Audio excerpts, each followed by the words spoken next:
படத்தை ரேட் பண்ணும் அப்படின்னு நினச்சிங்கன்னா 10க்கு எவ்வளோ கொடுப்பீங்க?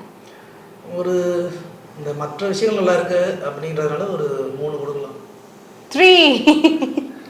மணி சார் படத்துக்கு இப்படி ஒரு star rating is highly painful but still. Mani sir படம் நானும் தாங்க, நான் ஒரு ரசிகன் தான், நான் கமல் சாரோட ரசிகன் தான். நானும் மணி சார் படங்கள் பார்த்துருக்கோம்.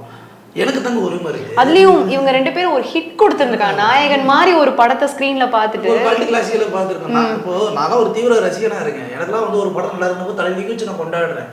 இதுக்கு முன்னாடிலாம் கமல் சார்லாம் வந்து விழா எடுக்கணும் கொண்டாடி பேசினேன். நான் எனக்கு உரிமை இருக்கு, முழு உரிமை இருக்கு. படம் வந்து நல்லா இருக்குன்னு சொல்லும்போது நான் கை தட்டி விசில் அடிச்சு நான் ரசிச்ச ஒரு நடிகன். இன்னைக்கு நல்லா இல்லைன்னு சொல்றது எனக்கு உரிமை இருக்குல்ல. டெஃபினட்டா கிரிட்டிசிசம் அக்செப்ட் பண்ணிக்கிற இடத்துல தான் எல்லாருமே இருக்காங்க. அண்ட் ஸ்டில் இப்போ எங்கள் அப்பா எனக்கு ரோல் மாடலாக தெரியறாருன்னு போது நான் எங்கள் அப்பா பற்றி பெருமையாக பேசுவேன். எங்கள் அப்பா எனக்கு ரோல் மாடலாக தெரியல அப்படின்னும் போது நான் அந்த இடத்துல வந்து தப்பாக தான் பேசுவேன்.